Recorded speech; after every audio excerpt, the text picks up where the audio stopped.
ప్రార్థించండి, పాల్గొనండి. Hosanna hosanna నూతన సంవత్సర ఆరాధన నిర్వహించు తేదీ 2023 డిసెంబర్ 31వ తేదీ ఆదివారం రాత్రి 9 గంటలకు. స్థలం hosanna Mandir, నాగరాజుపురం, వాటంబేడు road, Sullurpeta. వాక్యోపదేశకులు pastor George గారు వాక్య పరిచర్య చేసి ప్రత్యేక ప్రార్థనలు చేయుదురు. మీరు భయపడక సంతోషించండి. మీ అందరి వల్ల నా ప్రభు అద్భుతమైన కార్యములు చేయబోతూ ఉన్నాడు. గొప్ప కార్యములు జరిగించబోతూ ఉన్నాడు. గొప్ప కార్యాలు మీరు చూచేటట్లుగా నా దేవుడు ద్వారము తెరవబోతూ ఉన్నాడు. నిశ్చయముగా నా దేవుడు ఈ దినమున మీ కొరకు సంతోషపడేటట్లుగాను, ఆనందపడేటట్లుగాను, మీ భయము తొలగిపోయేటట్లుగాను యెహోవా మీ కొరకు ద్వారము తెరవబోతూ ఉన్నాడు. ఆయన మీ కొరకు రోషమును పూనుకోబోతూ ఉన్నాడు.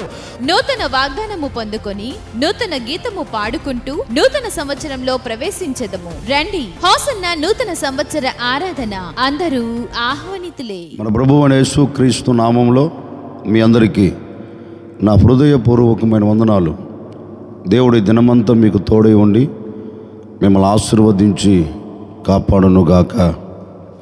దేవుడు ఈ సంవత్సరం ప్రారంభం నుండి ఈ సంవత్సరం చివరి తేదీ వరకు ఆయన కృప కలిగిన హస్తాలలో మనందరినీ భద్రపరిచి క్షేమమును దయచేసి ఆటుపోటులు, అవంతరాలు, ఆటంకాలు, ఇబ్బందులు వీటన్నిటి మీద ప్రభు మనకు జయం అనుగ్రహించి జనవరి 1వ తేదీ నుండి ఈ డిసెంబర్ 31వ తేదీ వరకు ఆయన బలిష్టమైన చేతి కింద, ఆయన సురక్షితమైన రెక్కల నీడలో మనందరినీ ప్రభు దాచి నేటి వరకు ఆయన్ను స్తుతించేటట్లుగాను, ఆయనను ఆరాధించేటట్లుగాను, ఆయనను ఘనపరిచేటట్లుగాను లోకములో ఎవరికీ లేని ధన్యత, ఎవరికీ లేని ఈ భాగ్యం అభాగ్యులమైన మనకు ప్రభు అనుగ్రహించారు. నేటి వరకు ఆయన్ను స్తుతించేటట్లుగా అన్ని విషయాలలో మనకు తోడే ఉండి ఈ సంవత్సరం ప్రారంభం నుండి ఈ సంవత్సరం ముగింపు వరకు, ఈ చివరి తేదీ వరకు దేవుడు క్షేమమును కాపుదలను అనుగ్రహించి మనందరినీ ఈ క్షణం వరకు నడిపించిన దేవునికి మనస్ఫూర్తిగా నేను కృతజ్ఞుడను. గనక మనమందరం దేవునిని స్తుతించబద్ధులమై ఉన్నాం, దేవునిని ఆరాధించబద్ధులమై ఉన్నాం, దేవునిని కొనియాడుటకు, దేవునిని స్తుతించుటకు మనము అర్హులమై ఉన్నాం. మనస్ఫూర్తిగా ఈ సంవత్సరం చివరి రోజున మనసారా మీరు ఎక్కడ కూర్చున్నా, ఏ చోట ఉండి మాటలు వింటున్నా అందరూ మనసు విప్పి కొద్ది క్షణాలు ప్రభు సన్నిధిలో కృతజ్ఞతాస్తుతులు చెల్లించండి. రాబోతున్న సంవత్సరం కూడా ప్రభు మనకు దీవెనకరంగా మలుచున్నట్లుగా ఈ సంవత్సరం ఏ విధంగా అయితే జనవరి 1వ తేదీ నుండి ఈ డిసెంబర్ 31వ తేదీ వరకు ఎలాగైతే మనల్ని కాపాడారో, ఎలాగైతే మనల్ని నడిపించారో, ఎలాగైతే మనకు క్షేమం దయచేశారో దానికి మించి రాబోతున్న సంవత్సరంలో నా దేవుని కాపుదల, నా దేవుని క్షేమం మీకు, మీ కుటుంబాలకు నా దేవుడు అనుగ్రహించునుగాక. పరిశుద్ధ గ్రంథంలో నుండి 44వ కీర్తన 8వ చరణాన్ని నేను చదువుతూ ఉన్నాను. మీ పరిశుద్ధ గ్రంథమైన బైబిల్ తెరిచి చూడండి.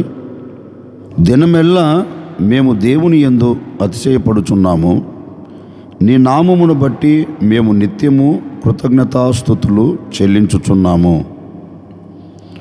కీర్తనకారులైన కోరాహు కుమారులు ఒక చక్కని కీర్తన రాస్తున్నారండి.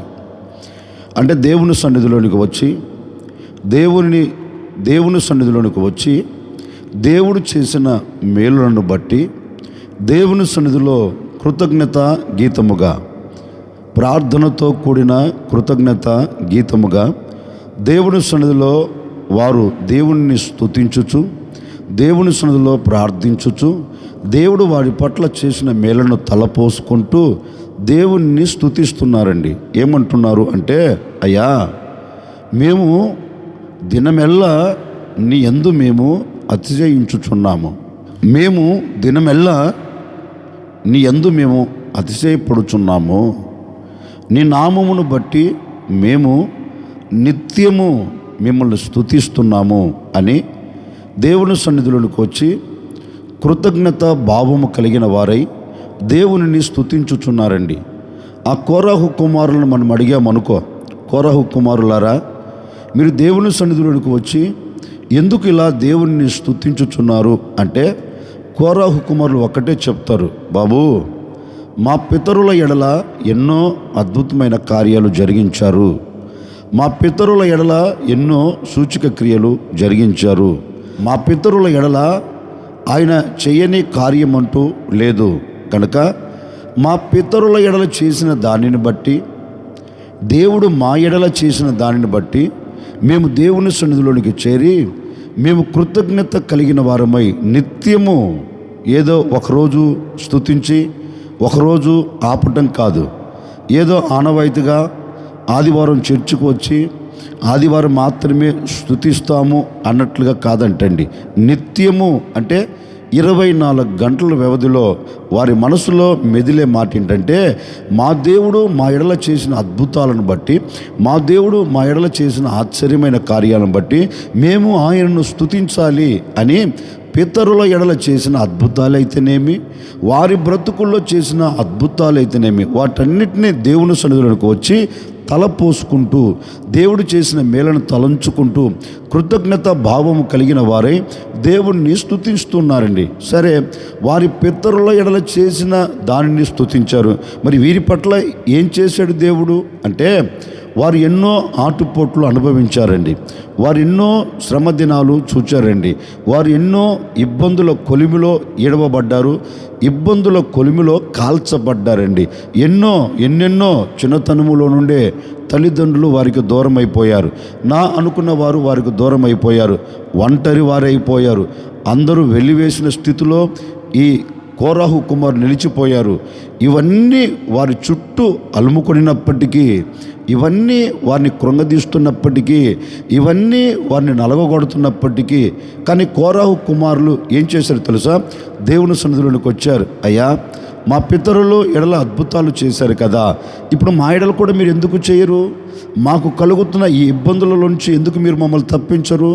మేము ఎదుర్కొంటున్న ఈ ఆటుపోట్ల నుంచి ఎందుకు మాకు విడుదల కలగచేయరు అని దేవుని సన్నిధిలోనికి వచ్చి కోరహు కుమారులు వారికి కలిగిన వేదనను బట్టి, వారికి కలిగిన కష్టమును బట్టి, వారు ఎదుర్కొంటున్న అవంతరాలను బట్టి దేవుని సన్నిధిలోనికి వచ్చి వారు ప్రార్థన చేస్తే, ఆకాశం అందున దేవుడు వారి మూల్గులు విని, వారి ప్రార్థనను విని, వారు చేస్తున్న మనవిని అంగీకరించి వారికి కలుగుతున్న, వారికి ఎదురుగా నిలబడిన ఆటంకాలన్నిటిలో నుంచి దేవుడు వారిని తప్పించినట్లుగా, వారికి కలిగిన శత్రువుల భయాలలో నుండి వారిని విడిపించినట్లుగా, వారి శత్రువులను వాళ్ళ పాదముల కింద ఉంచినట్లుగా చక్కగా పరిశుద్ధ గ్రంథంలో రాయబడిందండి. అందుకే వారు అంటారు, ఎన్నో ఇబ్బందులు పడ్డామయ్యా, ఎంతగానో కష్టపడ్డాము, ఎన్నెన్నో అవమానాలు మేము చూస్తూ వచ్చాము, కానీ వాటన్నిటి మీద మా దేవుడు మాకేమి ఇచ్చాడంటే జయమిచ్చాడు. గనక మేము ఆయనను స్తుతించకుండా మేము ఉండలేం, మా పట్ల చేసిన కార్యమును మేము తలంచుకోకుండా మేము ఉండలేం. అందుకే మేము దేవుని సన్నిధిలోనికి వచ్చి ఆయన మా పట్ల చేసిన మేలులను బట్టి మేము ఆయనను స్తుతించగలుగుతున్నాం అంటున్నారండి. నిజమే కదండి? ఈ దినాన మనం కూడా చేయవలసినది, మనము కూడా ఆచరించవలసినది, మనము కూడా మనస్ఫూర్తిగా పాటించవలసినది ఏంటి అంటే, ఎంతోమంది ఈ సంవత్సరము మనతో అడుగులు వేసిన వారు, ఎంతోమంది ఈ సంవత్సరం మనతో నడిచిన వారు, ఎంతోమంది ఈ సంవత్సరం మనతో ఉన్నవారు ఈ రోజున మనతో ఉన్నారా? లేరు కదా. కాలగర్భంలో కనుమరుగైపోయారు. కానీ మనం సజీవుల మధ్యలో నిలిచి ఉన్నామంటే ఇది దేవుని కృపను బట్టే మనం సజీవుల మధ్యలో నిలిచి ఉన్నాం. కారణం ఏంటంటే ఇది మన బలం కాదండి, ఇది మన శక్తి కాదు, ఇది మనకు కలిగిన సామర్థ్యత కాదు, ఇది మనకు కలిగిన ఆస్తుపాస్తులు కాదండి. మనం కాపాడబడుతూ వచ్చామంటే, అవంతరాలు దాటుకొని రాగలిగామంటే, ఎన్నో ఆటుపోట్ల మీద మనం జయము పొందుతూ వచ్చామంటే ఇది కేవలం దేవుని కృప మాత్రమే. ఆయన కృప మాత్రమే మనల్ని సజీవుల మధ్యలో నిలబెట్టింది. ఆయన కృప మాత్రమే నేటి వరకు మనల్ని నడిపిస్తూ వచ్చింది. గనుక కృపను తలంచుచు జనవరి 1వ తేదీ నుండి ఎన్నో శ్రమలు మనకు కలిగాయి. జనవరి 1వ తేదీ నుండి ఎన్నో అపాయాలు మన చుట్టుముట్టాయి. జనవరి 1వ తేదీ నుండి ఎన్నో అవమానాలు మనం చూస్తూ వచ్చాం. జనవరి 1వ తేదీ నుండి ఎన్నో ఇరుకులు, ఇబ్బందులు, కష్టాలు, కన్నీళ్ళు ఎన్నెన్నో మన ఎదుటికి వచ్చి మనం పలకరిస్తున్నప్పటికీ ఈ సంవత్సరం 1వ తేదీ నుండి అంటే జనవరి 1వ తేదీ నుండి ఈ డిసెంబర్ 31వ తేదీ వరకు ఎన్ని మనకు కలుగుతున్నా, ఎన్ని మన చుట్టుముట్టినా, ఎన్ని ఆవరిస్తున్నా మనం ఆరాధించే దేవుడు, మనము నమ్ముకునే దేవుడు, మనము సేవించే దేవుడు మన ఎడల వీటన్నిటి మీద మనకు జయమిచ్చి వీటన్నిటిని మన పాదముల క్రింద ఉంచి నేటి వరకు సజీవుల మధ్యలో నిన్ను నన్ను మనల్ని నిలబెట్టాడు. నేటి వరకు అవంతరాలు కలగకుండా, ఇబ్బందులు రాకుండా దేవుడు తన సురక్షితమైన రెక్కల నీడలో నిన్ను నన్ను దాచాడు. కనుక ఇప్పుడు మనం చేయవలసింది ఏంటి అంటే, కోరాహు కుమారులు దేవుని సన్నిధిలోనికి వెళ్ళి దేవుణ్ణి స్తుతించినట్లుగా ఈ సంవత్సరపు చివరి రోజున నీవు కూడా మనసు విప్పి దేవుణ్ణి స్తుతించాలి. ప్రభువా, ఈరోజు నాకు ఇచ్చావయ్యా, ఈ సమయంలో నన్ను నిలబెట్టావయ్యా, ఈ సమయంలో నేను సజీవుడనై ఉండగలిగాను అంటే ఇది కేవలం నీ కృపే, ఇది కేవలం నీవు నాకు ఇచ్చిన కృప తప్ప మరొకటి లేనే లేదయ్యా అని కృపను తలంచుచు, కృపను తలపోసుకొనుచు దేవుని సన్నిధిలో ఈ దినం నీవు చేయవలసిన పని ఏంటంటే మనసారా ప్రభుని స్తుతించాలండి. అంటే ఈ సంవత్సరం 1వ తేదీ నుండి ఈ సంవత్సరం చివరి తేదీ వరకు కాపాడిన దేవునిని నువ్వు తలంచుచు స్తుతించగలిగితే ఆయన రాబోతున్న సంవత్సరంలో నీ పట్ల ఆశ్చర్యమైన కార్యములు జరిగించబోతూ ఉన్నారు. నీవు కృతజ్ఞత కలిగి దేవుని మనసారా మనసు విప్పి ఈ చివరి దినాన నీవు స్తుతించగలిగితే ఈ సంవత్సరపు అంతపు చివరి రోజున నీవు దేవుని పాదాలు పట్టుకొని నీవు స్తుతించగలిగితే రాబోతున్న సంవత్సరంలో అత్యధికమైన మేలు నీ కుటుంబ పట్ల నా దేవుడు చేయబోతూ ఉన్నాడు. అత్యధికమైన దీవెన రాబోతున్న సంవత్సరాలు దేవుడు నీ కుటుంబ పట్ల జరిగించబోతూ ఉన్నాడు. అత్యధికమైన క్షేమం, అత్యధికమైన ఆనందం, అత్యధికమైన దీవెన రాబోతున్న సంవత్సరం నువ్వు చూడాలి అంటే ఈ సంవత్సరపు ఈ చివరి రోజున కృతజ్ఞత భావము కలిగిన వాడవై, కృతజ్ఞత భావం కలిగిన దానవై నీవు ప్రభువుని స్తుతించగలిగితే రాబోతున్న సంవత్సరంలో నీకు మేలే కలగబోతుంది. అందుకే కీర్తనకారుడు అంటారు, మేము దినమెల్లా నీ యందు మేము అతిశయపడుచున్నామయ్యా, నీ నామమును బట్టి మేము నిత్యము నిన్ను స్తుతించుచున్నాము. ఎందుకని మనం దేవునిని స్తుతించాలి? చదువుదాం. 107వ కీర్తన 15వ చరణాన్ని నేను చదువుతూ ఉన్నాను. మీ పరిశుద్ధ గ్రంథమైన బైబిల్ తెరిచి చూడండి. ఆయన కృపను బట్టి నరులకు ఆయన చేయు ఆశ్చర్య కార్యములను బట్టి వారు యెహోవాకు కృతజ్ఞత స్తుతులు చెల్లించుదురుగాక. ఎందుకు ఇప్పుడు మనం దేవుణ్ణి సన్నిధిలో చేరి ఈ సంవత్సరపు అంతపు చివరి రోజున మనము దేవుని సన్నిధిలో కృతజ్ఞతా స్తుతులు ఎందుకు మనం చెల్లించాలి అంటే, కీర్తనకారుడు తన కీర్తనలో ఒక శ్రేష్టమైన మాట రాస్తున్నారండి. ఎందుకంటే ఆయన నరుల ఎడల అంటే మన ఎడల ఆయన చేసిన ఆశ్చర్య కార్యమును బట్టి మనము దేవుణ్ణి స్తుతించాలంటండి. అంటే ఈ సంవత్సరము దేవుడు నీ పట్ల ఏ కార్యము జరిగించాడో, ఈ సంవత్సరం అంతా దేవుడు నీ పట్ల చేసిన కార్యం అంతటిని తలంచుకొని ఇప్పుడు దేవుని సన్నిధిలోకి వచ్చి ఇప్పుడు నువ్వేం చేయాలంటే, అయ్యా నా జీవితం పట్ల ఎన్నో ఆశ్చర్యమైన కార్యాలు జరిగించారు, ఎన్నో అద్భుతమైన కార్యాలు జరిగించారు. నేను అనుకొనినవి, నేను అనుకొననివి, నేను అనుకొనినవి చేశారు, నేను అనుకొననివి కార్యాలు జరిగించారు. ఈ సంవత్సరం అంతా నీవు నా పట్ల ఎన్నో కార్యాలు, ఘనమైన కార్యాలు నువ్వు జరిగిస్తూ వచ్చావయ్యా అని ఆయన చేసిన కార్యములు నువ్వేం చేయాలంటే ఆయన చేసిన కార్యములు తలంచుకుంటూ దేవునిని స్తుతించాలంటండి. ఒకసారి ఆలోచించండి. జనవరి 1వ తేదీ నుండి ఈనాటి వరకు, ఈ డిసెంబర్ 31వ తేదీ ఉదయకాలం వరకు దేవుడు నీ పట్ల ఎన్ని కార్యాలు జరిగించాడో, ఎన్ని కార్యాలు జరిగిస్తూ వచ్చారో. నువ్వు అనుకున్నావు, అయ్యా నా చేతి పని విషయంలో ఒక అద్భుతం చేయి, దేవుడు అద్భుతం చేశాడు. నీ వ్యాపార విషయంలో అడిగావు, దేవుడు కార్యం జరిగించారు. నీ కుటుంబ విషయంలో అడిగావు, దేవుడు కార్యం జరిగించారు.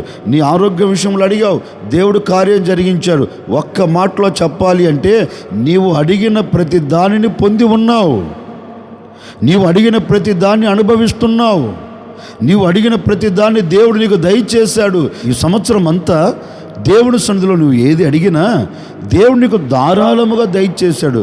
మరి దేవుడు దయచేశాడు కదా, దేవుడు నీకు అనుగ్రహించాడు కదా. ఏంటి? ఆరోగ్యం ఇచ్చాడు, ఆరోగ్య విషయంలో కార్యం చేశాడు, ఆర్థిక విషయంలో కార్యం చేశాడు, కుటుంబ విషయంలో కార్యం చేశాడు, నీ కుటుంబ పోషణ విషయంలో కార్యం చేశాడు, నువ్వు చేస్తున్న చేతి పనిలో కార్యం చేశాడు, నీ వ్యాపారంలో కార్యం చేశాడు.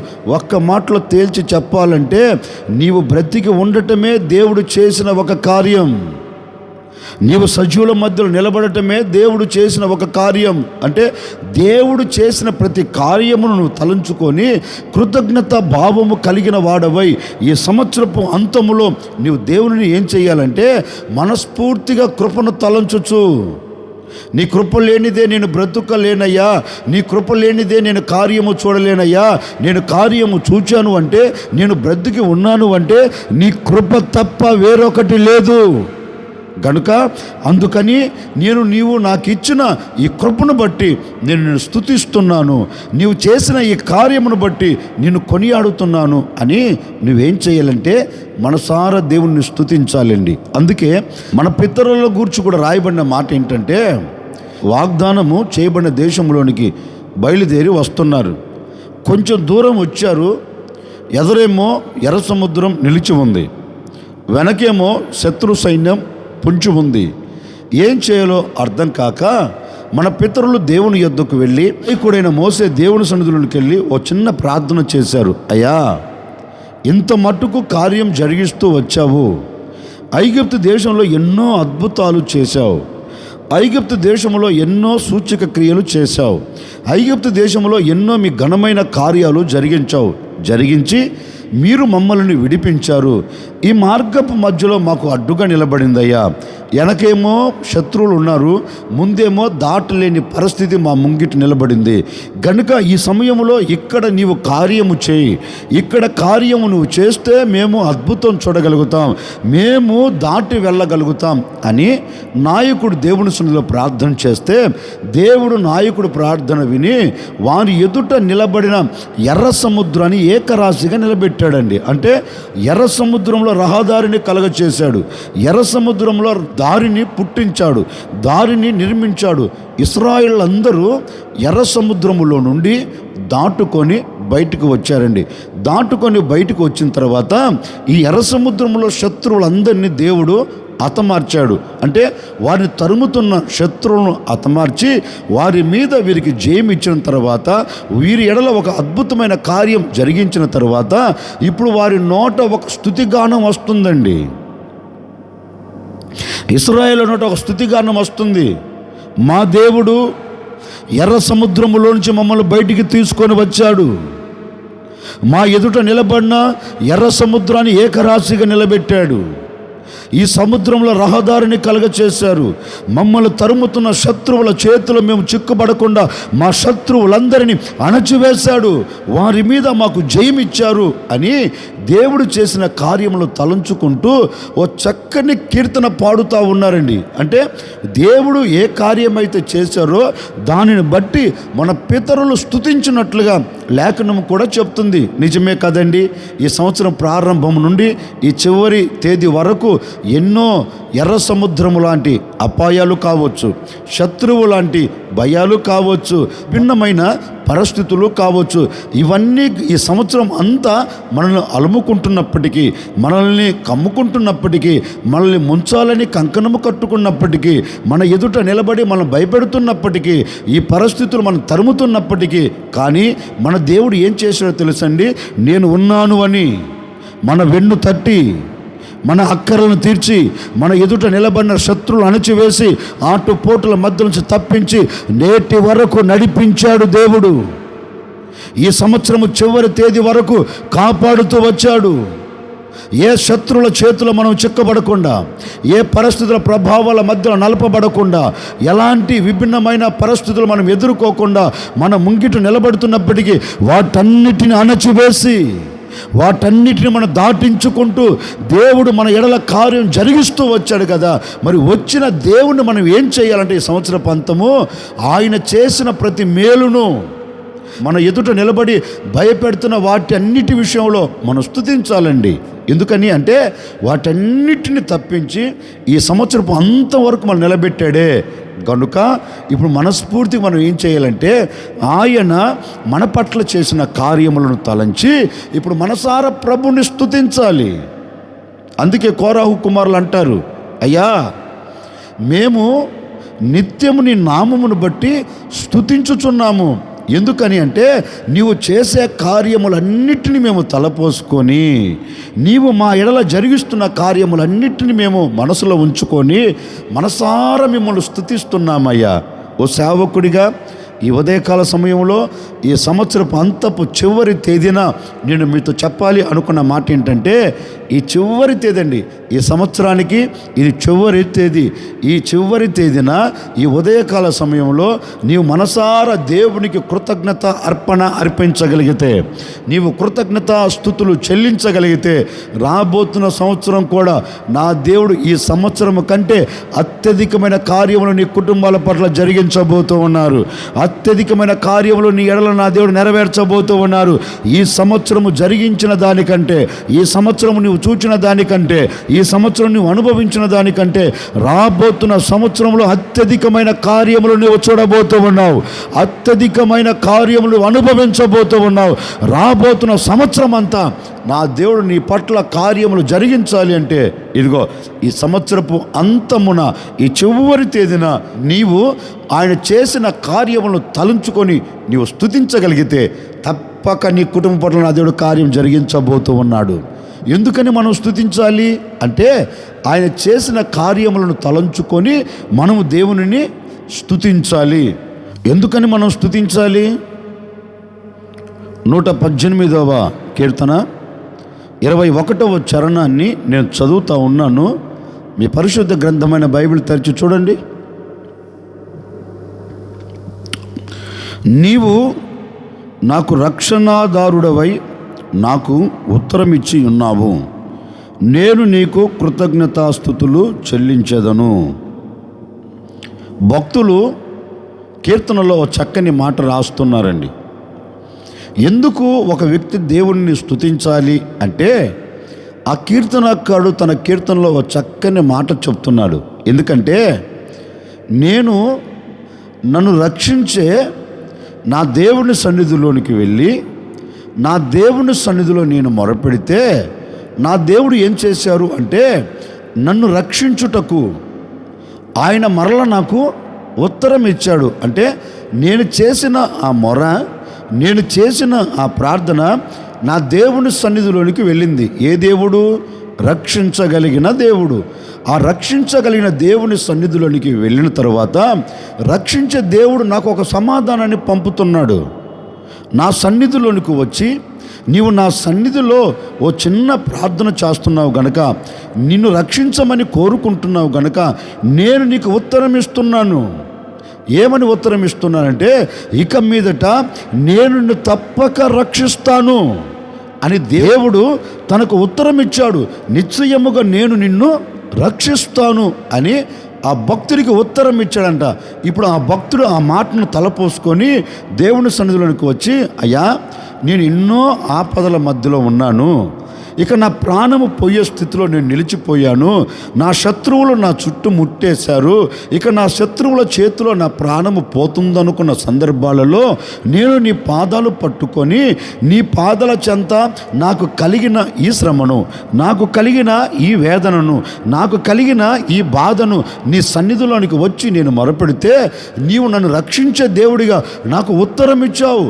ఉత్తరం ఇవ్వటమే కాదు, ఆ పరిస్థితుల్లో నుండి నీవు నన్ను రక్షించావు గనుక ఇప్పుడు నేను ఏం చేస్తున్నానంటే నీ సన్నిధిలో నేను నీకు కృతజ్ఞతాస్తుతులు చెల్లించుచున్నాను. ఎందుకని ఇప్పుడు మనం స్తుతించాలి అంటే దేవుడు మనల్ని రక్షించిన రక్షణను బట్టి, దేవుడు మనకు అనుగ్రహించిన కాపుదలను బట్టి ఇప్పుడు మనం ఏం చేయాలంటే ప్రభు సన్నిధిలోనికి వెళ్ళి మనసారా ప్రభుని స్తుతించాలండి.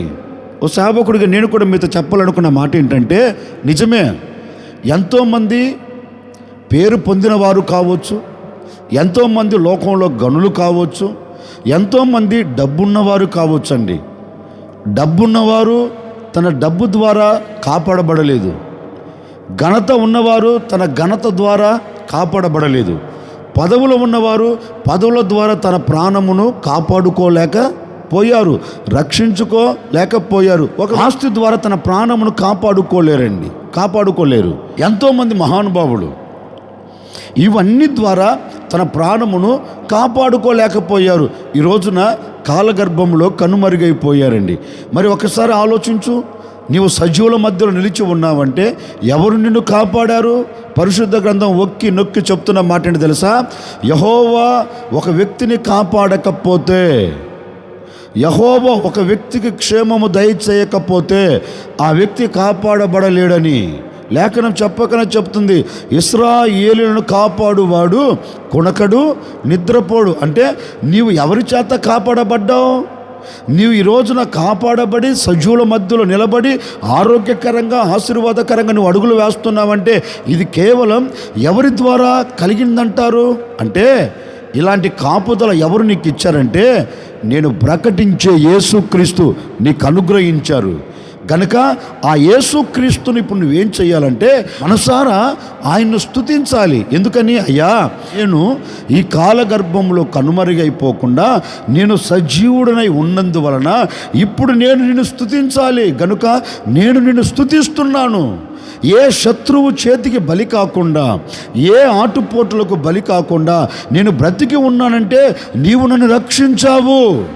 అందుకే నేను నిన్ను స్తుతిస్తున్నానని ఈరోజు నువ్వేం చేయాలంటే దేవుడు నీకు ఇచ్చిన ఆ రక్షణను బట్టి, దేవుడు నీకు ఇచ్చిన ఆ రక్షణ ఆనందమును బట్టి నువ్వేం చేయాలి? దేవునిని స్తుతించాలి. ఈ భక్తులు అదే అంటారండి, నాకు కలిగిన శ్రమను బట్టి నా దేవుని యొద్దకు వెళ్ళి నేను మొరపెడితే ఆయన నాకేం చేశాడు? రక్షిస్తానని ఉత్తరము ఇచ్చాడు. అందుకే దావీదు కూడా అంటారు, అంటే శత్రువుల చేతుల నుంచి తప్పించబడిన తరువాత ఇప్పుడు ఒక కీర్తన రాస్తూ అంటాడు, నేను యెహోవా యొద్ద విచారణ చేయగా ఆయన నాకు ఉత్తరం ఇచ్చెను, నాకు కలిగిన శ్రమ అంతటిలో నుండి ఆయన నన్ను రక్షించెను. అంటే దావీదుకు ఒక శ్రమ కలిగింది, దావీదుకు ఒక కష్టం కలిగింది, దావీదుకు ఒక బాధ ఎదురైంది. ఆ బాధల మధ్యలో, ఆ శ్రమల మధ్యలో దేవుని సన్నిధిలోకి వెళ్ళి మొరపెడితే దేవుడు ఉత్తరం ఇచ్చాడంటండి. దేవుడు ఉత్తరం ఇచ్చి దావీదును శ్రమల మధ్య నుంచి రక్షించాడంటండి. రక్షించినందువలన దావీదు అంటాడు, ఏమిచ్చినా నీ రుణమును నేను తీర్చుకోలేనయ్యా, అందుకే నేను కృతజ్ఞతాస్తుతులు చెల్లించుచున్నాను. నా ప్రాణమా యెహోవాను స్తుతించు, నా ప్రాణమా యెహోవా నామమును గణపరచు, నా అంతరంగములో సమస్తమా ఆయన నీవు స్తుతించు. నిజమే కదండి? ఈ రోజున మనము శత్రువుల చేతుల నుంచి తప్పించబడ్డామంటే ఇది కేవలం దేవుని మహాకృపే. గనుక ఈ సంవత్సరం అంతా నీకు కలిగిన శ్రమలు కావచ్చు, నీకు కలిగిన శత్రువుల భయాలు కావచ్చు, నీకు కలిగిన ఇబ్బందులు కావచ్చు, వాటన్నిటిలో నుండి దేవుడు నిన్ను రక్షించాడు. గనక ఇప్పుడు నువ్వేం చేయాలంటే మనసారా ఆయన్ను స్తుతించాలి. ఈ సంవత్సరపు అంతంలో నీవు ఆయనను స్తుతిస్తే రాబోతున్న సంవత్సరంలో అత్యధికమైన కాపుదల నా దేవుడు నీ కుటుంబానికి దయచేయబోతూ ఉన్నాడు. అత్యధికమైన కాపుదల నీ కుటుంబానికి నా దేవుడు అనుగ్రహించబోతూ ఉన్నారు. ఈ సంవత్సరంలో నీ వ్యాపారంలో కాపాడిన దేవుడు, నీ వ్యవసాయంలో కాపాడిన దేవుడు, నీ చేతి పనిలో కాపాడిన దేవుడు, నీ పిల్లల భవిష్యత్తును కాపాడిన దేవుడు, నీ కుటుంబ పోషణ విషయంలో కాపాడిన దేవుడు, నీ ఉద్యోగ విషయంలో కాపాడిన దేవుడు రాబోతున్న సంవత్సరంలో కూడా అత్యధికముగా నీకు కాపుదల కలగబోతుంది. అత్యధికమైన క్షేమం నీకు కలగబోతూ ఉంది. ఏ శత్రు భయం లేకుండా రాబోతున్న సంవత్సరం బ్రతకబోతూ ఉన్నావు. రాబోతున్న సంవత్సరం అంతా నా దేవుడు నీకు దీవెనకరంగా మలచబోతూ ఉన్నారు. నిశ్చయముగా ఈ సంవత్సరపు చివరి రోజున నీవు ఆయన చేసిన కార్యమును బట్టి, ఆయన నీకు ఉత్తరం ఇచ్చి నీ రక్షించిన ఆ కాపుదలను బట్టి నీవు ఈ దినాన ఆయన్ను స్తుతించగలిగితే నిశ్చయముగా రాబోతున్న దినాలలో, రాబోతున్న సంవత్సరంలో అత్యధికమైన కార్యం నీ కుటుంబం పట్ల నా దేవుడు జరిగించునుగాక. అత్యధికమైన రక్షణ అనుగ్రహించి నిన్ను, నీ కుటుంబాన్ని నా దేవుడు కాపాడునుగాక. రాబోతున్న సంవత్సరంలో అత్యధికమైన ఆరోగ్యం నీకు ఇచ్చునుగాక, అత్యధికమైన దీవెన నీకు కలుగునుగాక, అత్యధికమైన క్షేమముతో నా దేవుడు మిమ్మల్ని నింపునుగాక. ఓ సేవకుడిగా నా ముగింపు మాటలుగా నేను మిమ్మల్ని ఆశీర్వదించి ఈ మాటలు ముగిస్తున్నానండి. నిశ్చయముగా నా దేవుడు రాబోతున్న సంవత్సరానికి మీకు ఆరోగ్యమును దయచేయునుగాక, ఆర్థిక పరంగా ఆశీర్వదించునుగాక, ఉద్యోగ పరంగా నా దేవుడు మీ పట్ల కార్యమును జరిగించునుగాక, నీ వ్యవసాయాన్ని రాబోతున్న దినాల్లో అత్యధికంగా అభివృద్ధి చేయునుగాక, రాబోతున్న సంవత్సరంలో నీ వ్యాపారం, నీ చేతి పని, నీ భవిష్యత్తును, నీ ఆత్మీయ స్థితిని అంతకంతకు అభివృద్ధి పరచునుగాక. నిశ్చయముగా రాబోతున్న దినాలన్నిట, రాబోతున్న సంవత్సరం అంతా నా దేవుడు మీతో కూడా నిలిచి, మీతో కూడా నడిచి, మీ ఎదుట నిలబడిన ఆటుపోట్లన్నింటినీ దూరపరచి, ఎక్కడ అడుగు వేస్తున్నా, ఏది మీరు ప్రారంభించినా, ఏది చేయాలని పూనుకొనినా నా దేవుడు తప్పక మీకు జయం అనుగ్రహించునుగాక. రాబోతున్న సంవత్సరం అంతా రెట్టింపైన జయమును మీరు చూచెదరుగాక. 2024వ సంవత్సరం మీ కుటుంబానికి నా దేవుడు దీవెనకరంగా మలచబోతూ ఉన్నాడు, ఆశీర్వాదకరంగా మార్చబోతూ ఉన్నాడు. 2024వ సంవత్సరం నీ కుటుంబానికి నా దేవుడు దీవెనను కలగచేసే సంవత్సరముగా నా దేవుడు తీర్చిదిద్దునుగాక. తల వంచండి, వచ్చిన ప్రార్థన. ఆశ్చర్యకరుడా మీకు స్తోత్రాలు చెల్లిస్తూ ఉన్నాం. జనవరి 1వ తేదీ నుండి ఈ డిసెంబర్ 31వ తేదీ వరకు మీ సురక్షితమైన రెక్కల నీడలు మీరు మమ్మల్ని దాచారు, భద్రపరిచారు, క్షేమమును మీరు కలగచేశారు. అందును బట్టి మీకు స్తోత్రాలు చెల్లిస్తూ ఉన్నాం తండ్రి. నాయన, ఈ సంవత్సరం అంతా మీరు చేసిన మేలును బట్టి మనసారా మేము మిమ్మల్ని స్తుతించగలుగుతూ ఉన్నాం, మనసారా మేము మీకు కృతజ్ఞతాస్తుతులు చెల్లిస్తూ ఉన్నాం. ఈ సంవత్సరం అంతా మీరు మా ఎడల, మా విశ్వాసుల కుటుంబాల ఎడల, ఈ మాటలు వింటున్న ప్రజల కుటుంబాల ఎడల నాయన మీరు చేసిన కార్యములను బట్టి మీకు స్తోత్రము తండ్రి. మీరు ఇచ్చిన కాపుదలను బట్టి మీకు స్తోత్రము చెల్లిస్తున్నాం తండ్రి. మీరు మా ఎడల జరిగించిన ప్రతి కార్యమును బట్టి మేము మీకు ఈ సంవత్సరపు అంతంలో, ఈ చివరి రోజు మేము మీకు కృతజ్ఞతాస్తుతులు చెల్లిస్తూ ఉన్నాం తండ్రి. ఇదిగో మరి కొన్ని గంటలలో మేము ఒక నూతన సంవత్సరంలో అడుగు పెట్టబోతూ ఉన్నాం నాయన. రాబోతున్న నూతన సంవత్సరం మాకు దీవెనకరంగా మారాలి, ఈ మాటలు వింటున్న ప్రజలకు క్షేమకరంగా మారాలి, ఈ మాటలు వింటున్న ప్రజలకు ఆశీర్వాదకరంగా మార్చబడాలి, మార్చబడునుగాక తండ్రి. ఒక అద్భుతమైన మీ కార్యం ఈ బిడ్డల పట్ల మీరు జరిగించి సాక్షిగా నిలుపుకోండి నాయన. ఈ సంవత్సరం అంతంలో ఎందరైతే మిమ్మల్ని స్తుతిస్తున్నారో, స్తుతిస్తున్న ప్రతి కుటుంబం పట్ల మీరు నిలిచి కార్యములు జరిగించి రాబోతున్న సంవత్సరానికి కొరత లేమి అనే మాట లేకుండా సర్వ సమృద్ధితో మీరు నింపమని నాయన ఈ సంవత్సరం చివరి రోజున ఒక సేవకుడిగా ప్రజలందరినీ ఆశీర్వదిస్తున్నాను తండ్రి. ఆరోగ్యము లేని వారికి ఆరోగ్యము కలుగునుగాక, ఉద్యోగాలు లేని వారికి ఉద్యోగాలు కలుగునుగాక నాయన, క్షేమము లేని వారికి క్షేమము కలుగునుగాక, ఆర్థిక ఇబ్బందుల మధ్యలో నలిగిపోతున్న వారికి ఆర్థిక ఇబ్బందుల మధ్య తప్పించబడుదురుగాక తండ్రి. చేతి పని విషయంలో ఒక అద్భుతమైన కార్యం మీరు జరిగించబోతున్నందుకే మీకు స్తోత్రము నాయన. వ్యవసాయం ఆశీర్వదించబడాలి నాయన, చేతి పని దీవెనకరంగా మారాలి. అన్ని విషయాలు, ఆత్మ సంబంధమైన అన్ని విషయాలలో, శరీర సంబంధమైన అన్ని విషయాలలో బిడ్డల ఆశీర్వాదానికి నాంది పలుకున్నట్లుగా మీరు కార్యాన్ని జరిగించి రాబోతున్న సంవత్సరంలో బిడ్డలను సాక్షిగా నిలుపుకొని ఘనమైన నామమునకు మహిమ తెచ్చుకోమని యేసు నామములు అడిగి వేడుకొనుచున్నాము తండ్రి. ఆమెన్. ఈ దినమంతా నా ప్రభు మీకు తోడై ఉండి ఈ దినము కూడా మిమ్మల్ని ఆశీర్వదించి మిమ్మల్ని కాపాడి 2024వ సంవత్సరంలో మీ కుటుంబాలన్నిటినీ నా దేవుడు ఆనందకరంగాను, సంతోషకరంగాను, సమాధానకరంగాను, ఆశీర్వాదకరంగాను 2024వ సంవత్సరంలో మిమ్మల్ని అందరినీ అడుగు పెట్టేటట్లుగా అద్భుతం చేయునుగాక.